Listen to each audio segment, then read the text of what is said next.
Welcome to the Business of Content Podcast, a place where you can learn how to use digital and social media to drive your business and personal brand. And now, your hosts, A. Lee Judge and Dante Carter. Hello, once again, welcome to episode number 3 of Business of Content Podcast, where we talk about content creation and how to use it to connect with your audience. I'm A. Lee Judge. And I'm Dante Carter, and today we're going to be talking about content and social selling. What is social selling? How to sell while not selling, and when to go in for the ask. So, Lee, we're going to turn it over to you. What is social selling? So, social selling is, when I talk to salespeople, it's their best alternative to cold calling.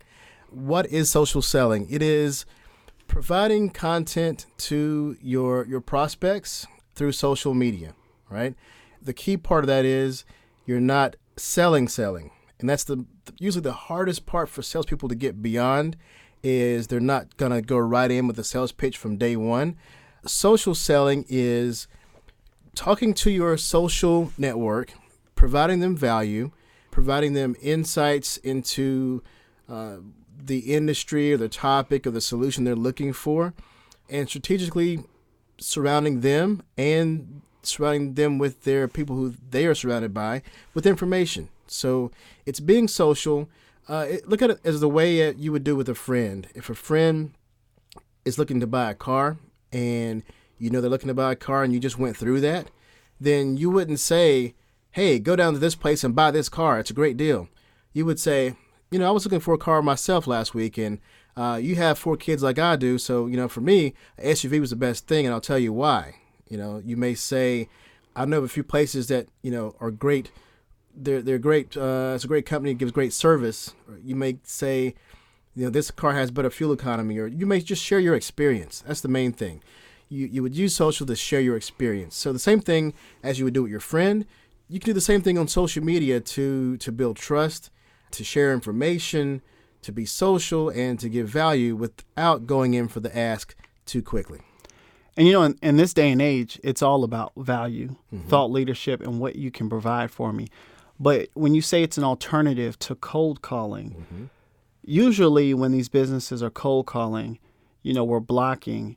Doesn't that same thing happen when it comes to social media? Like if I feel like, because you can tell when messages are automated. Yeah. I mean, it's not very hard to see that, here they go. It's like cold messaging. Yeah, and the thing you do is you make sure you give a lot of value first. It's like, ask, give, and then ask. Sort of like Gary Vaynerchuk's jab, jab, jab, right hook. Don't go in with the right hook. Don't go in with the ask. I've actually been socially sold, so to speak, by someone who I've been communicating with for months. I had no idea that they had a product that I could use or a solution that would work for what I'm looking for.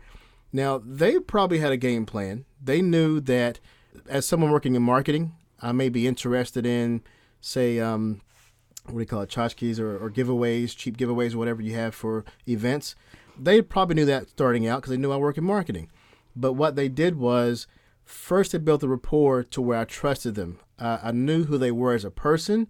I knew things about them that they like to do. They gave me a person first, right? Before they gave me a solution or product, they gave me a person.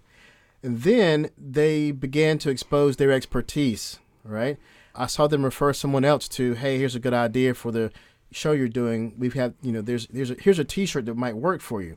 They never said that we sell T-shirts or that I work for a T-shirt company. They just said T-shirts would work really great for that situation. So eventually, and I don't even know because I'm on the customer side in this case. Eventually, it came around to I went and looked at their profile. They were an interesting person. I clicked on their LinkedIn profile, excuse me, and found out that they work for a promotional company. At that point, I'm like, you know what? I've got a trade show coming up next week or next month. I need something for. Why would I go to anybody else besides the person who I've already gotten trust with, they've already established themselves as an expert, and as somebody who wasn't going to just sell me as opposed to advise me, right? So I have to say, as someone who hates being sold, I was socially sold because she provided lots of value first. She was a person first, and which is what I always I actually have a few clips on YouTube and on my LinkedIn channel from a presentation I gave a few months ago on social selling. And you'll see in those clips, I really, really emphasize giving as much as you can before you ask. In terms of LinkedIn, if you get a LinkedIn request or a message and they give you the whole sales spiel and a link to buy something or a link to their product, you're going to block them. Like you said, it's the same thing as not answering that cold call. It's still cold. So social selling is designed to help you not be cold. So let me ask you this, and I'll ask you this, and then we can get to the next question. But how did this experience impact the way you go forward when it comes to social selling?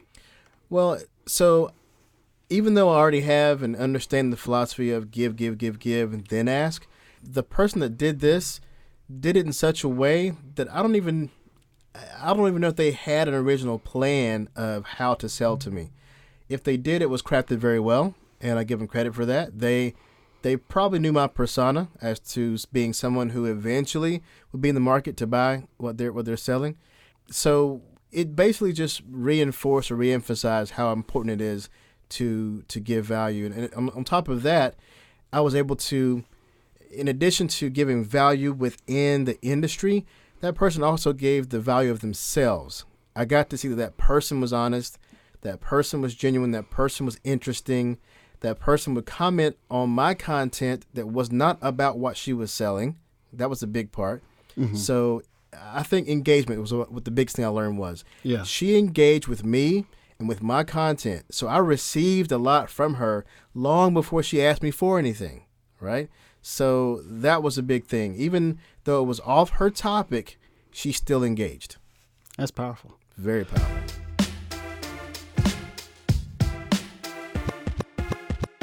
I think the biggest question that the audience wants to know is, well, you gave us all this value, but when do we go in for the ask? When do we've done all this jabbing? My arm hurts. When can I ask? I think so. It's going to be different for each person you're giving value to, but I think you're going to see indicators. You're going to see people engaging with your content, and they're going to reemphasize whether or not they're the right persona. So let's go back to that situation of the person who socially sold me. So she might have thought, okay, this person's in marketing. They're bound to be tied to events and trade shows. They're bound to need some of my promotional material at some point. She engaged with me, and at some point, I would have mentioned an event. I would have mentioned some cool ways to promote something. I would have mentioned something that would have given her some indications that I'm in the market, that I'm thinking about it. She may have even seen me mention an event that my company was going to. So I would have given her social indicators, so to speak, that it's time to go in for the jab, for the right hook rather, right? So you can, if you're truly engaging with your prospects or with your people online, with your connections, your followers, whatever platform you're on, if you truly engage with them, they're going to give you a signal at some point to help you understand if they're ready to buy or if they're ready to engage with you on a business level. So I would say if you can't tell yet, you're probably not engaging enough.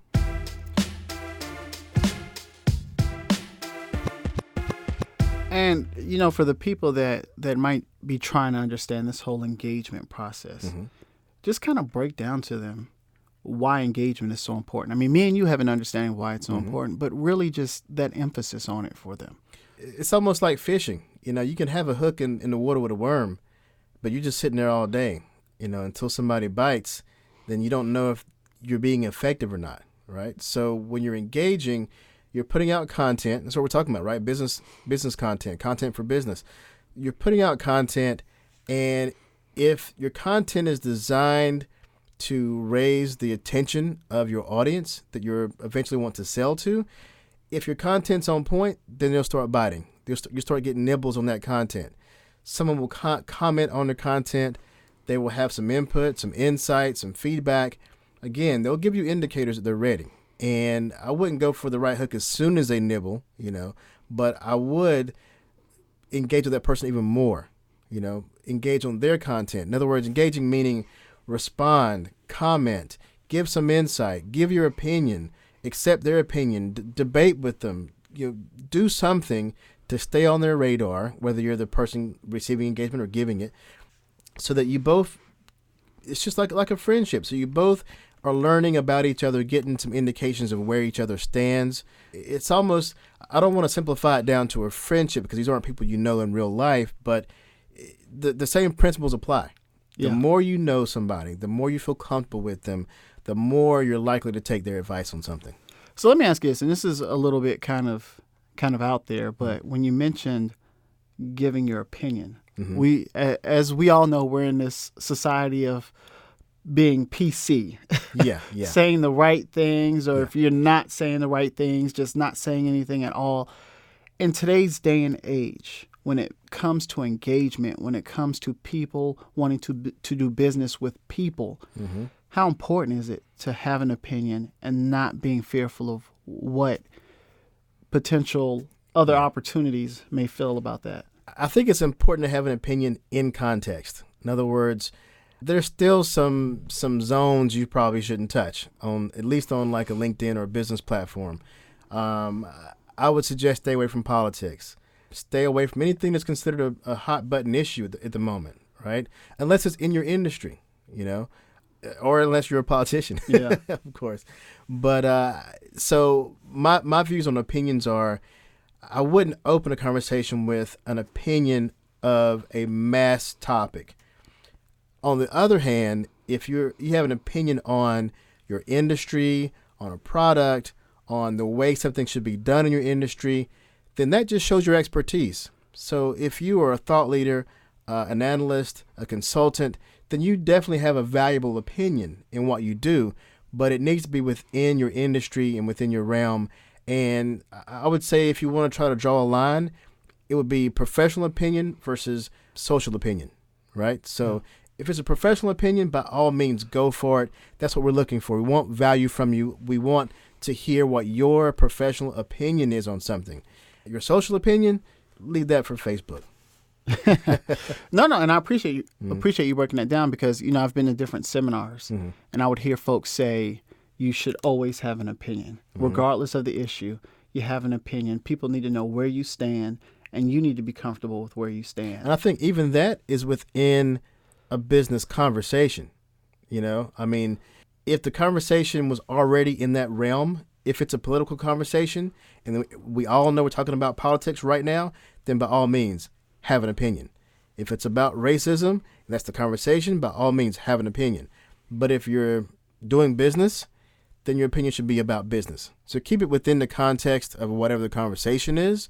And if you're looking at, say, I tend to lean towards LinkedIn in terms of business social selling. Yeah. If it's on LinkedIn, you're rarely going to have the social aspect on there. It's going to be more or less business. Yeah. And in that case, I have strong opinions about a lot of things, but when it comes to LinkedIn, it's my business opinion. So, but in this art of social selling, I know you've mentioned LinkedIn, but in the realm of that, how important is Facebook, Twitter, Instagram, Pinterest, whatever? All of them important. In fact, it's a matter of what you're selling, whether you're B2B, business to business, whether you're B2C, business to consumer. And keeping in mind this, though, even if you're on Facebook, we're talking about social selling. So even if you're on Facebook and we're talking about social selling, you're there to do business, right? Yeah. So, unless you're selling flags and concrete, it's not the time to bring up whether to bring down a monument or rebel flag. You know, that's a social issue. In fact, I would even advise to have different channels, different pages on Facebook for that. I mean, I have at least 6 myself. Some of them I have a lot more opinion than others. The ones that are business are business. The ones that are social are social. I don't try to sell on my social ones where I talk about friends and family and hot button issues that I feel strongly about. It could be politics, race, anything. Those things are hot button issues that I talk about with closer friends, even though it's Facebook and it's the world, regardless. But at the same time, I try to keep some sense of division between being social and working and talking business. But can you really draw that line with social media, as blurred as that line is right now between the professional and that personal? You can attempt. I'm not saying I do. I'm just saying I attempt. I attempt. And it's fair to your audience, too, because I've got one channel that I go on that I say probably some pretty edgy stuff, and those people who are there expect it. Yeah. If I go to one of my business pages and say the same thing, they're going to be turned off and wonder, why are you saying that here? You know, now I'm always clear about, I'm always me. I'm not changing who I am. I just, there's certain things you do in certain places, certain things you do in other places. So it's just like you teach your kids about being appropriate. You know, some things are appropriate sometimes and sometimes not. So I just don't think it's appropriate, here's my opinion here, to not have some concern about mixing your audiences. Yeah. You know? Now, Lee, I mean, you've given us a lot of great information during this podcast, but is there anything else that you really feel like the audience needs to take away from that I may not have even touched on? So back to what we're, you know, the purpose of our podcast is teaching businesses how to use content for business. So I guess what we haven't asked yet is, I've told you to give, but I haven't told you what to give. Okay. So, you know, we did mention, you know, thought leadership and your expertise and your professional opinion, but also in terms of content, people want to see what you have to say, whether it be written in long form in blogs. They want to hear what you have to say, whether it be audio like a podcast like this one, and they want to even better see you. If they see you in video, see you doing what you're doing, then that's real proof that you know what you're talking about. It's a way for you to give a more emotional connection with your followers or your connections. So you have to figure out what kind of content works best for you. You know, if you love talking but you don't want to be in front of a camera, do audio. If you don't mind being in front of a camera, do video. Video can be your pillar content. It's what we do a lot with my company, Content Monster. We find your pillar content. If you record a video of something, then that video, by its definition, has words that can be transcribed to a written word. It has audio for a podcast, and it has video. You've created 3 pieces of content there that can be chopped up per question or per subject off that one pillar. So there's a quick, in a nutshell, way to create content that allow you to give without having to put as much thought into, you know, what do I give? People often get to that box that says, you know, write something. You know, what do you do today? And they just sit at their keyboard, their hands on the keyboard, looking at that blank box. What do I say? You know, do I need to be profound?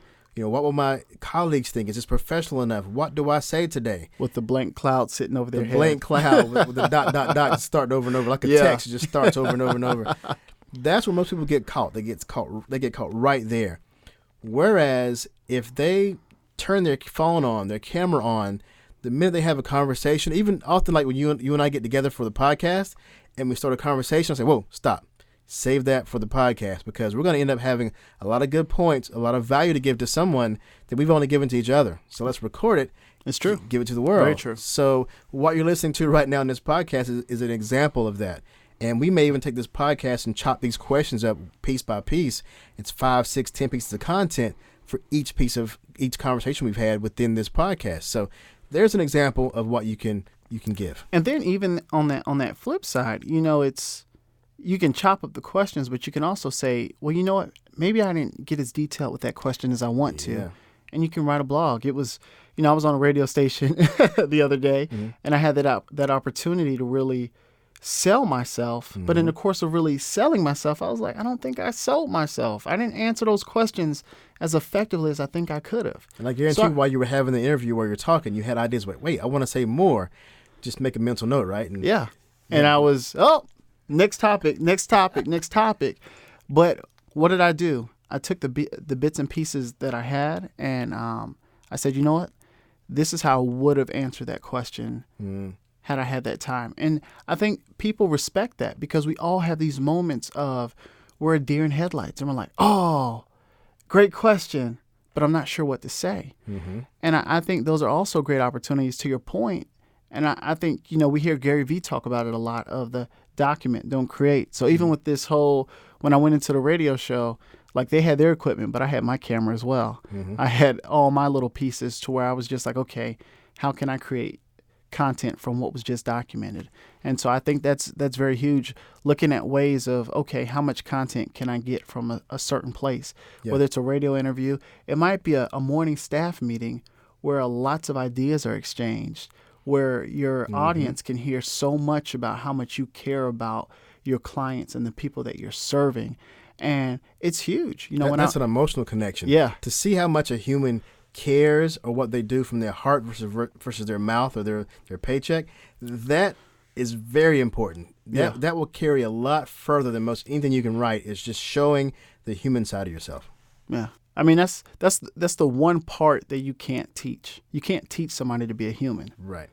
And it's the most truest part of that person, because you and I could read a script and say the same thing, but I can't be you, you can't be me, because there's certain things about us that are just us. And that's the best thing about it is if you create content that is true enough to you, then it's not a duplicate. It's not what somebody else said. It's unique to you and it's your personal value. Yeah.